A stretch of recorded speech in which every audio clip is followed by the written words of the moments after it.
we're starting off in child's pose.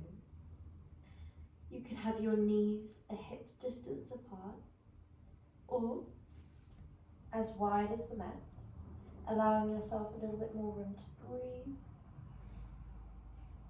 Observe where you fill into as you breathe in, whether the belly, the diaphragm, the chest and shoulders, the lower back, what parts expand, and then contract back down as you fully exhale. We spend a little bit of time here making sure that the exhale is complete.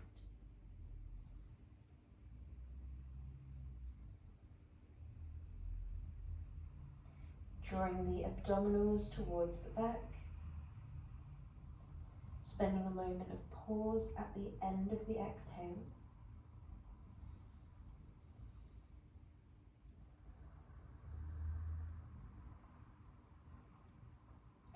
Gently engage the back of the throat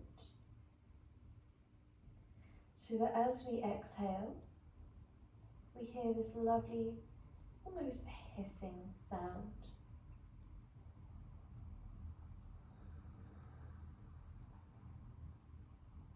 Imagine that each time you do this,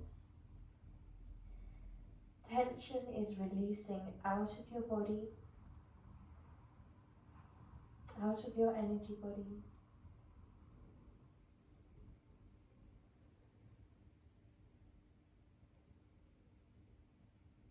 If you're not quite sure how to take Ujjayi breath, then you can imagine that you're whispering hello with your mouth closed, or trying to fog up a mirror without parting the lips.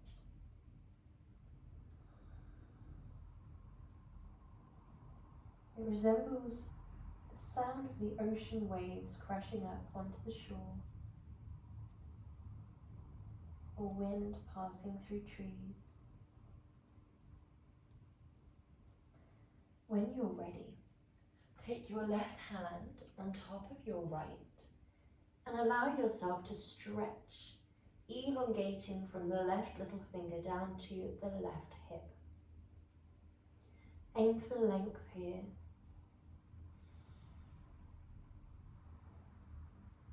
And then other side, left hand comes wide, right hand plants on top of the left.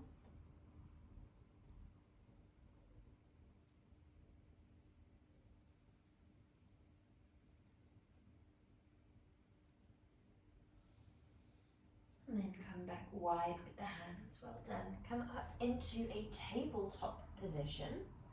Knees are directly underneath your shoulders. Inhale. Exhale, tuck your tailbone. Roll sequentially through the vertebrae, coming up into a gentle cat stretch. Inhale in the opposing direction, opening the chest. Exhale, tuck tailbone down, roll through the vertebrae. Inhale, shine the tailbone up and open the chest. Allow yourself to potentially bring a little bit of forwards and backwards movement. Maybe we sink the hips back, round the spine, shift the hips forwards. Draw extension, shift the hips back. Or it might be a little bit more fluid. You might gently round forwards and then sink back at the same time. Exhale, round forwards. You might do this all the way forwards into Bhujangasana, all the way back into Balasana. Allow yourself to listen to your body. Last 3 breaths.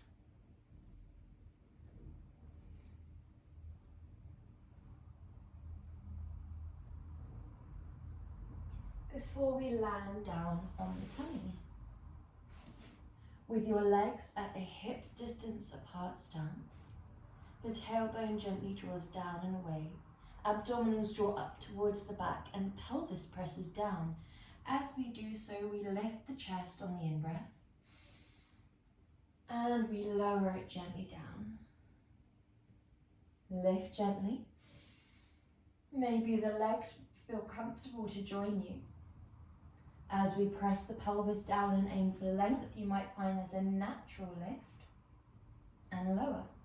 Now, if we feel comfortable here, we might imagine someone pulling your wrists back towards the wall behind you. As we inhale and exhale, lower. Well done.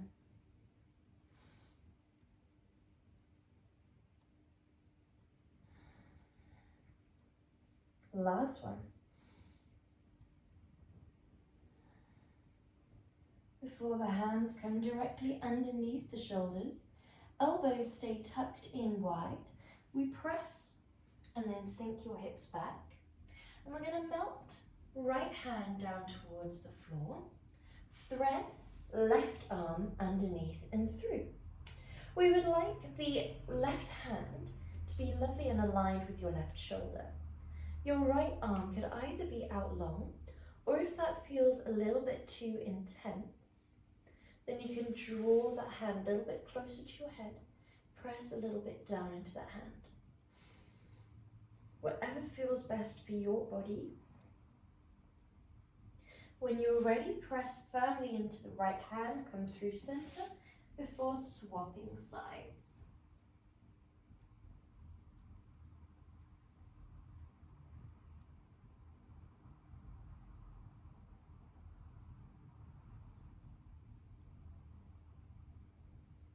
Inhale here. Before we come back through center, drop the chest and either drop the chin or the forehead to the ground.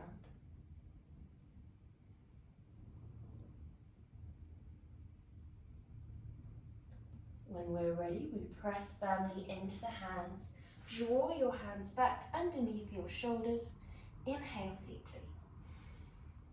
Exhale, tuck the toes and lift into your downwards dog position. We might begin to pedal through the heels.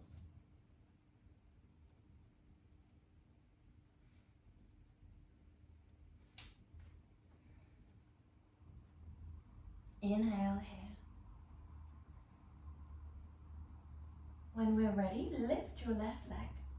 Stack left hip just above right hip, and then come back through center. Other side, it's up to you whether you keep the leg lifted or bent. Feeling that lovely stretch through the hip flexor. Last time on each side, left leg lifts and we open through the hip.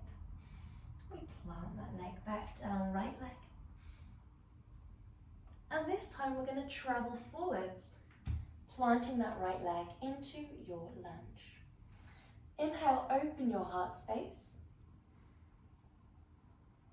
Drop the back knee, top of the back foot, walk your hands back. Dorsiflexing that front foot. Now you might be able to extend that leg a little bit more. Maybe creepy crawl that foot forwards so we feel more of an intense stretch through the hamstring and calf. You might be able to stack left knee under left hip. Square off the hips, straighten the spine, holding onto blocks for extra height if we need. Well done. When you're ready, peel forwards. Tuck the back foot. Left hand plants down, right arm peels up. You might follow that right hand with your gaze.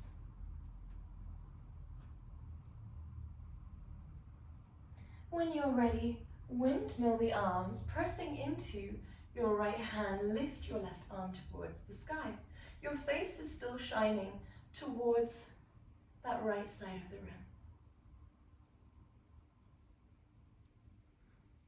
Inhale. When you're ready, windmill your arms again into Warrior Two. We allow ourselves to gently swivel on that back ball of the foot so that the heel of the front leg is shining through the arch of the left. We are deeply bent into that right leg, so all you can see is your two biggest toes. And we have a very subtle inward turn, inward rotation of that back leg. So the knife edge of the foot isn't quite parallel with the outer side of the mat. The little toe shining just a little bit in. Our drishti settles on the right middle finger. When you're ready, shine your palms forwards, melt left hand to left thigh, right hand to the sky. And then we windmill all the way forwards into our humble warrior. Gently resting right forearm on left thigh. Well done. We come back through center, swivel forwards, take the hands into prayer and hop to the front of our mat. Well done. When you're ready, we step the right leg back, inhale deeply, and then drop down to the floor, coming into your lovely low lunge. Inhale deeply here. Walk your hands slowly back, Ardha Hanuman. Now you might shift that back knee a little bit back, or your front heel a little bit forwards, just so that you get that lovely sensation of stretch through the hamstring, through the calf. We do keep a subtle bend in the knee, as we don't want to overstretch the knee area. We can dorsiflex the foot further to intensify the sensation of stretch through the back of the leg. When you're ready, shift forwards, tuck that back foot, and we plant the right hand down, lift your left arm towards the sky, coming into your lovely low lunge twist. This is a really lovely one for focusing on height, creating as much space between the two hands as we can, two elbows as we can. Ears are equal distance away from each shoulder, so we're not hanging with the head, we're not reaching up. It's a lovely long line from tailbone to top of the back of the neck. When we're ready, we press into that left foot, come into your gentle crescent moon lunge. Inhale.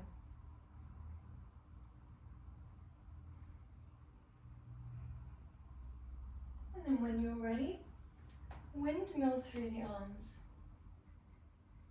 Warrior two. Your drishti settles on your left middle finger. If you'd like to deepen into this movement, rather than leaning forwards, we want to think about heel toe, that front leg forwards a little bit more. We keep hips stacked underneath the chest, underneath the shoulders. Abdominals lift, pelvic floor lift, shoulders are down and away. The legs widen, the upper body stays stacked, as opposed to the upper body leaning into the movement. When we're ready, shine your palms forwards, reach your left arm towards the sky. Inhale here, peaceful warrior. Exhale, rainbow forwards. And aim for length from right heel to right fingertips, humble warrior. Well done, come back through center, swivel both feet, and this time we would like a subtle inward rotation through both feet. So your heels are very slightly further away from the hips than the toes are. We imagine that we're standing directly against a wall, hands come to the fronts of the legs, we hinge forwards and down. Once you reach the point in which you feel comfortable to stop, we allow ourselves to find stillness. We're not pushing back against the legs here. We're forwards with the hips, the backs of the legs are engaged. You might feel comfortable to place your hands down to the floor at this point. If you don't, holding around the ankles can be quite a nice alternative. If you do want to rest your hands down for a bit more of a restful and secure practice, then we can place blocks or books down if you don't have blocks, just to ensure that you are comfortable and stable. Breathe breathe in deeply. Gently turn the left hand anti-clockwise, right hand clockwise, so thumbs shine out, fingers shine back. This is a lovely deep stretch for the wrists. Inhale. Exhale, walk your hands back through the legs to the point in which you feel comfortable.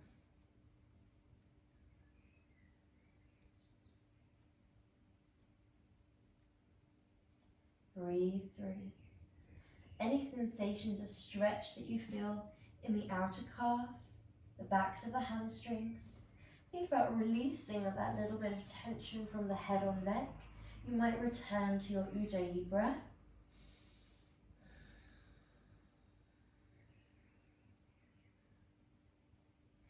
As this is a lovely one for releasing tension from that area. You could visualize it pouring out of the back of the neck, pouring out of the shoulders where we hold so much tension. And then when you're ready, gently peel back into Prasarita Padottanasana and come gently up. We're going to draw your feet a tiny bit closer here. Now we have an external rotation. Toes are shining a little bit outwards. We're going to draw your arms towards the sky. We draw one arm down one thigh and come into a gentle reach. Inhale, rainbow over towards the other side. Now we have a soft bend in both knees and we're thinking more about height than we are depth. So we're aiming to get as much length as we can from heel to fingertips as opposed to as deep as we can. So we keep it really open. The shoulders are shining up and out. Chest is nice and wide. And this might be where you stay. Or you might feel comfortable to draw both arms into a lift. We gently rainbow forwards, hinge from the hips and draw back up. We are inviting a little bit of a lateral bend through the side body as we come up and as we come down. The legs are nice and sturdy here, holding you up. You can imagine that you're holding two paintbrushes and drawing the largest circles that you can. Well done. If you feel comfortable here, stay here. If you'd like to incorporate a little bit of movement through your knees, maybe you do. Maybe that's alongside a lateral bend, or maybe you keep a straight spine and just use the legs to draw you down and draw you up. Close down the eyes here, as this can feel a little bit silly unless you have a little bit wobbly balance today, as it allows you to feel into where you would like to move. Observing the backs of the legs, the side body, allowing each moment and each movement to be completely unique. We don't need to go through the motions of the pose. We're present, we're listening to the body, responding accordingly, mirroring your breath within your body's movement. Last breath here. Well done. Before we deepen the bend into that left knee, gently frame around that left leg. Dorsiflex your right leg if you feel comfortable to. Plant down, one hand behind you, and gently open the chest. Reach the shoulders. Now this is surprisingly hard on the balance, so if we need, then we stay here. When you're ready, other side, just one here. Lovely job, well done. Draw your arms back through center. And this time, the legs heel toe, we sink back and down into our Malasana pose. We connect palms together. We open the chest. And if we need to be seated on blocks for this, as opposed to floating, that is absolutely fine. Stay in whatever feels right for you. And this will be our last yang pose, where we're engaged, we're long through the neck. Well done. We drop the arms, draw your feet together. We tuck the toes and we allow our hips to sit back onto our heels. So here we have, I'll show you from the side, our toe tuck. Now, if we do this all the time, you'll probably be able to stay here for the entire 1 minute. If we haven't done it for a while, or we've never done it before, then come forwards, rest your head on stepped fists. Wherever you're feeling comfortable is where we stay today. You might close down the eyes. You might turn the palms to shine up. Relax down your shoulders consciously away from your ears.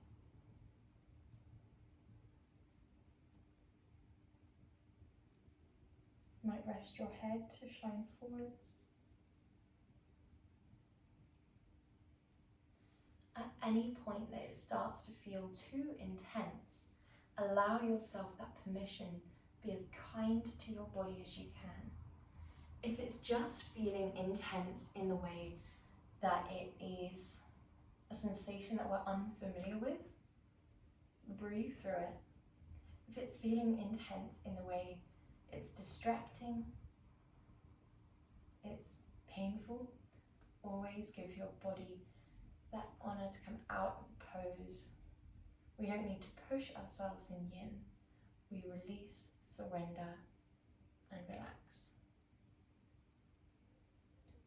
When you're ready, swoop your legs round towards the front of the room. Well done. We dorsiflex both feet to begin, just while we come into the pose itself. Float right leg up towards you. Scoop that right leg over. Now this might be where we stay. Half shoelace. Or we take that base leg and we guide under into full shoelace. Wherever you're feeling most comfortable, we allow ourselves to commit to stillness. Maybe that is walking your hands forwards, resting your head down. Maybe you feel comfortable there, but you'd like more of a restorative practice, in which case you could grab a pillow, place the bottom end down, the top end, the forehead rests on, and we hug our arms around the pillow. You might grab a blanket and place it over your shoulders. Allow yourself to listen to your body. We would ideally like our hips to both be in contact with the floor as opposed to one floating away.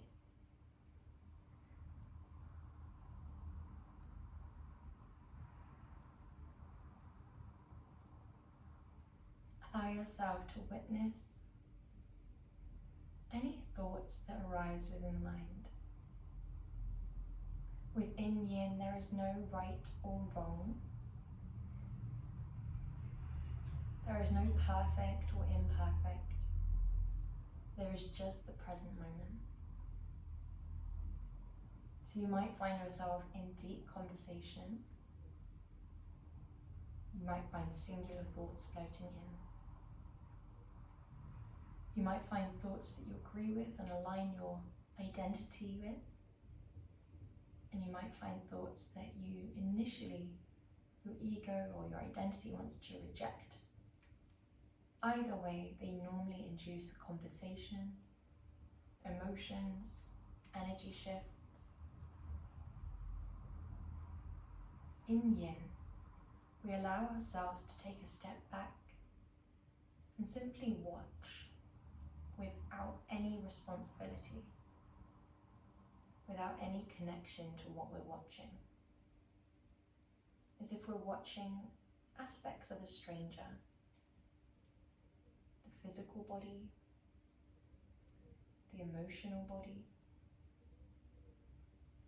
the energetic shifts that you feel, the thoughts that you watch. You're simply experiencing them, observing them. They're completely separate from us.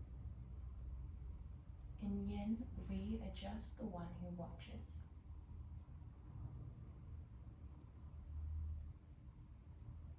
The witness, or the observer, the higher self, however you choose to see the one who is watching, can often have an intuitive physical place within your body.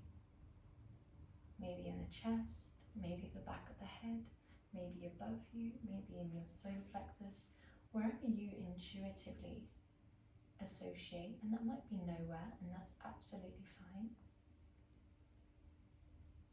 Then that can be quite helpful sometimes when the mind really, really wanders and it's quite hard to let go of some thoughts that feel heavier.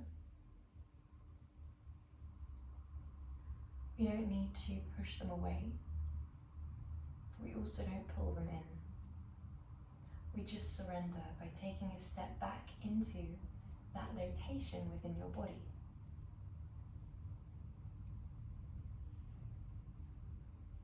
Or surrounding your body. This place in which we return to is free from judgment, free from attachment, full of love, full of compassion.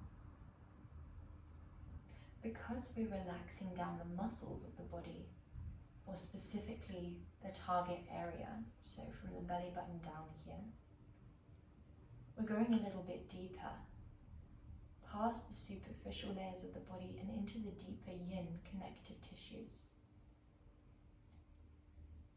So it's thought that we might tap into some things that we've held longer within our body, some stories or perspectives, perceptions, some tensions and emotions. And this can help us reach for that compassion when you consider what we are observing and witnessing at play might be something that we've held onto since we were very young. So we treat ourselves with that same kindness that we would a child, the same understanding.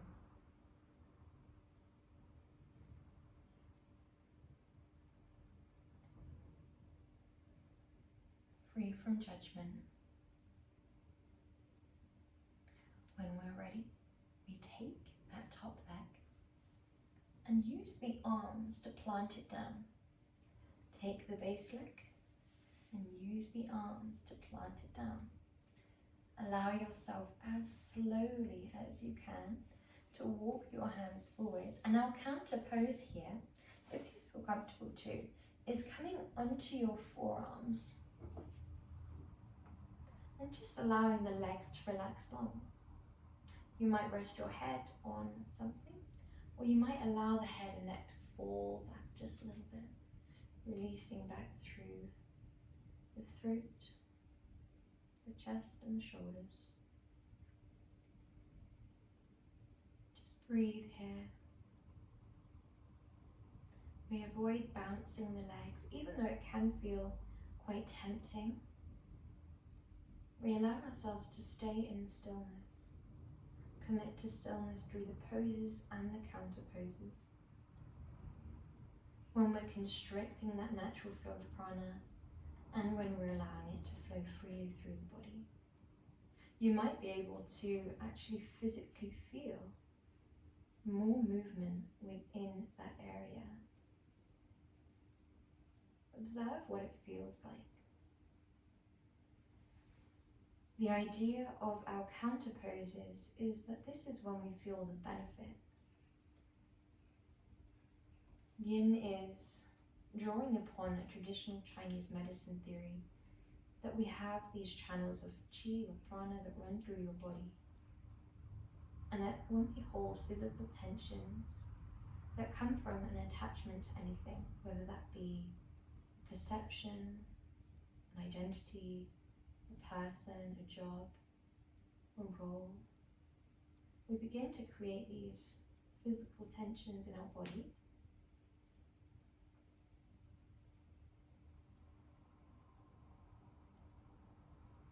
And we don't want to let them go necessarily, but they can create stagnant energy, things that no longer serve us, things that we no longer need or help us.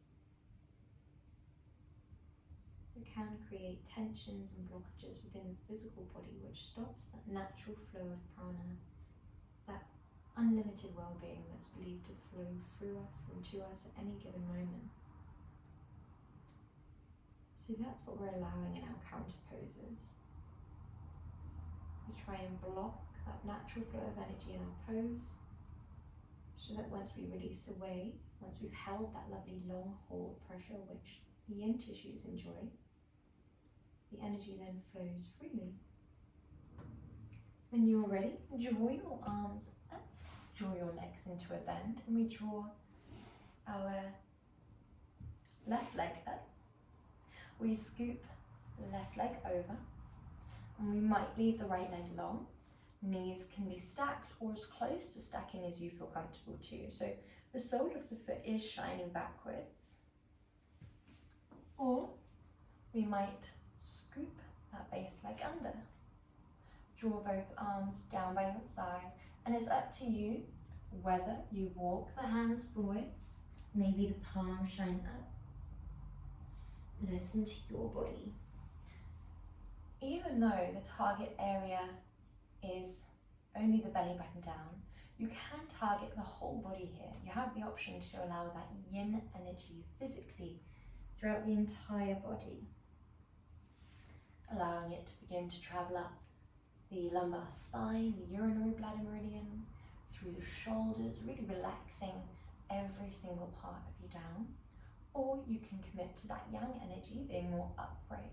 Maybe the hands monitor how deep you go. Maybe the back of the neck is long, the spine is lifted. As long as we allow that complete melting down from the belly button down to the toes, the back, the glutes, the hamstrings, everything melts. And something that can be quite helpful in yin is when we physically go through the muscles one by one. So we think tummy, melt down, back, melt down, glutes, melt down, outer thighs, inner thighs, back of the thighs, front of the thighs, knees, shins, calves, feet, toes.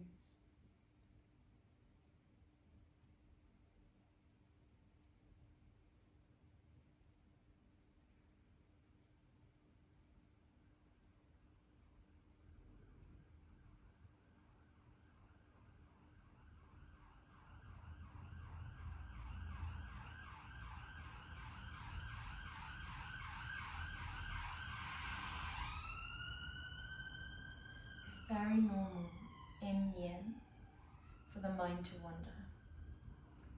especially at the start of your practice.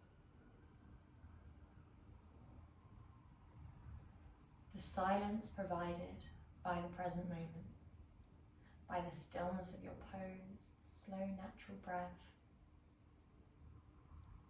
all you're left with is the mind, observing, watching.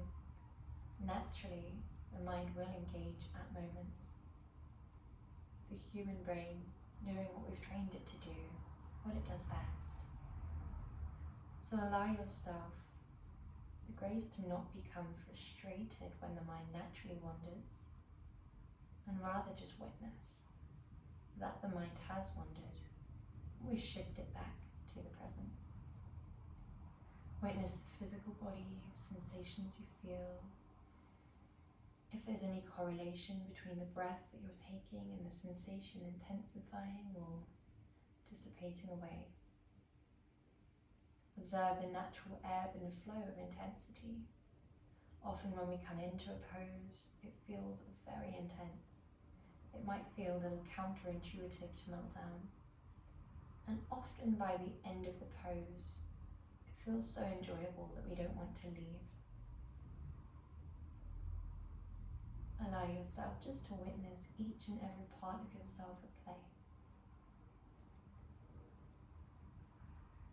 In yin, we don't need to do anything at all.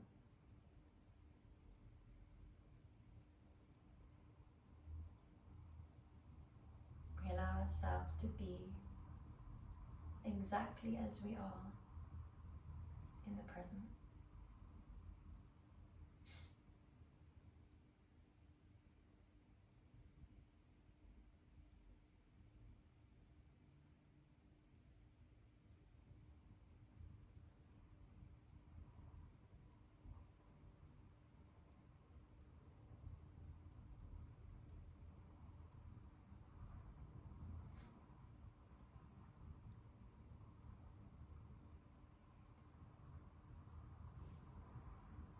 If the mind begins to wander,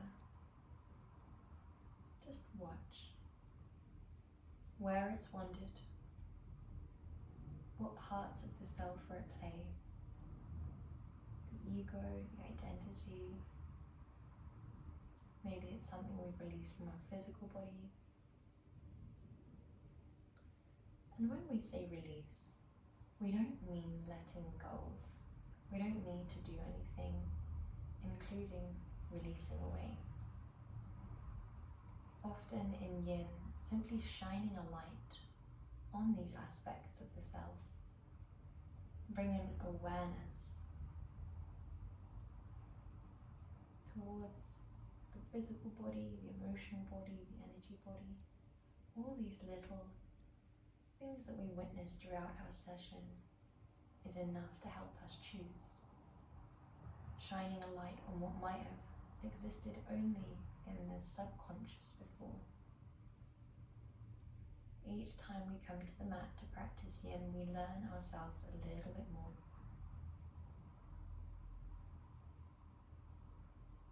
When you're ready, we take this top leg, we gently scoop it up and over, base leg draws under. Our counter pose here is going to be on our front.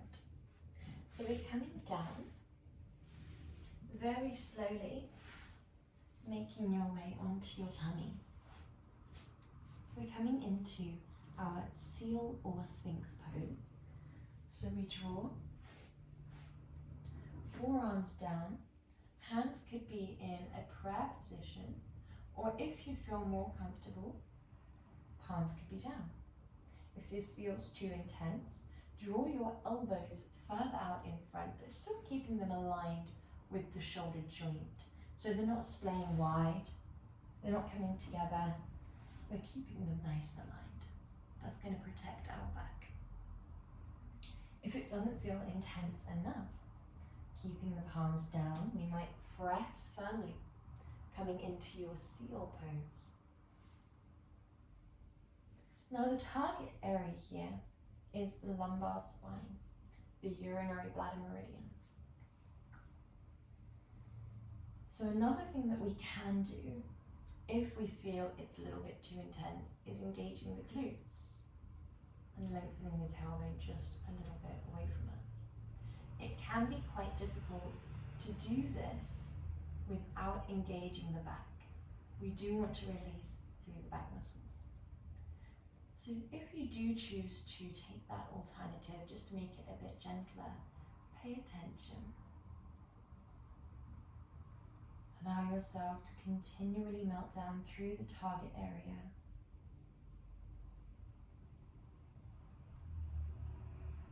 The body and the mind are completely intertwined. Sometimes we'll notice a physical tension,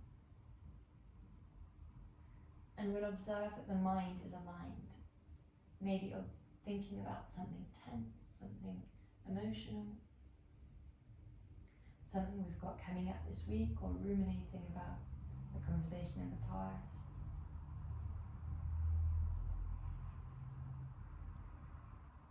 And often we're not sure which came first, whether the thought arose and made us tense up, or whether the body was tense and therefore the mind was on high alert. So what we're doing in yin is taking what we can control. We know we can relax down the physical body. We can slow down the breath. We can still the pupils or close down the eyes. Essentially switching the stimulus of the brain off. It doesn't have to be on high alert when we practice yin. We give the brain permission to relax down, and eventually it will follow. It might take a while. Some days it will take longer than others. Some days we'll immediately fall into that yin-like state. It completely depends where you're at.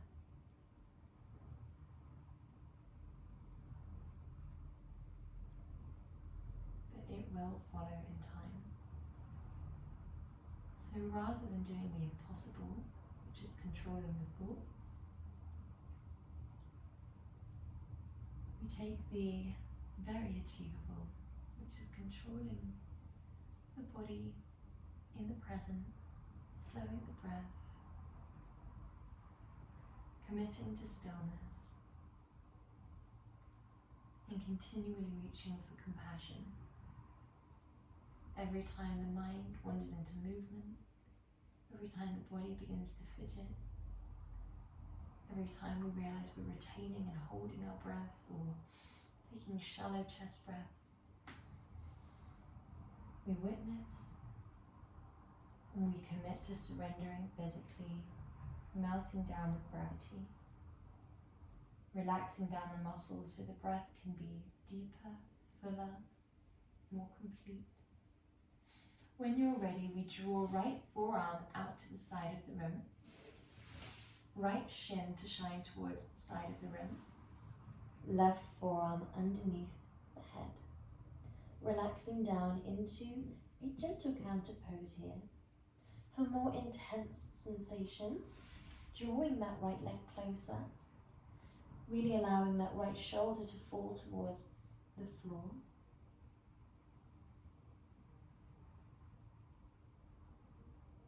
Inhale deeply.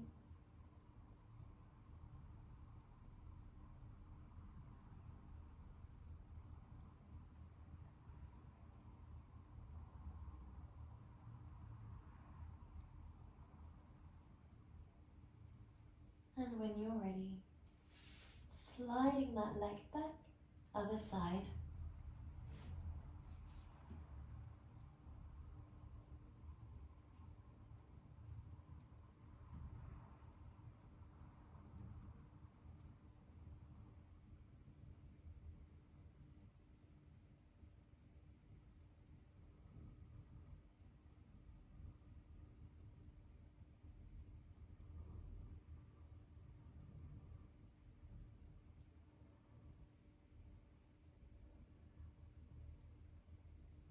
When you're ready, slide that arm and leg back, and we're moving on to our backs in your own comfortable transition, moving as slowly as you like.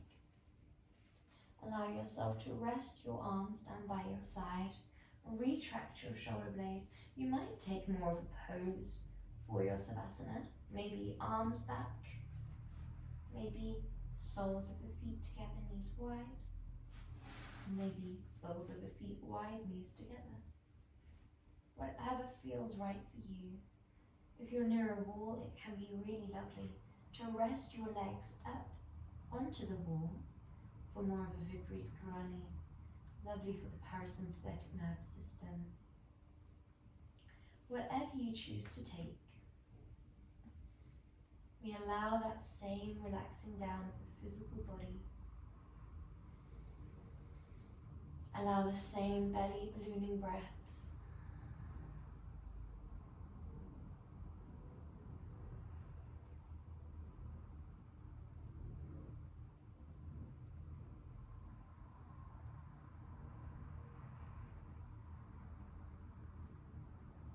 We allow that same muscle relaxation through the face as well. Often we relax down the whole physical body, the glutes, the back, the tummy, gravity sinks you down, but we still find that the jaw is tense, the forehead furrowed, and the tongue pressed into the roof of the mouth. So we allow that relaxation through the face.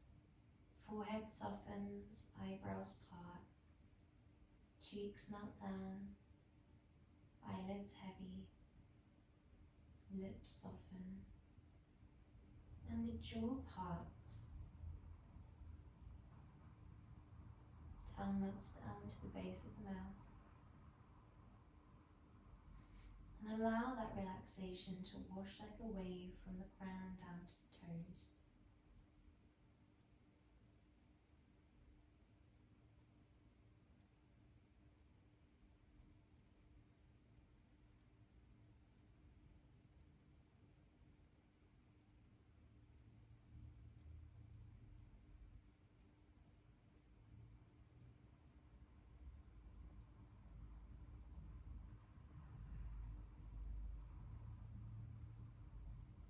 When you're feeling ready, draw your arms into gentle movement, maybe through the fingers, through the feet.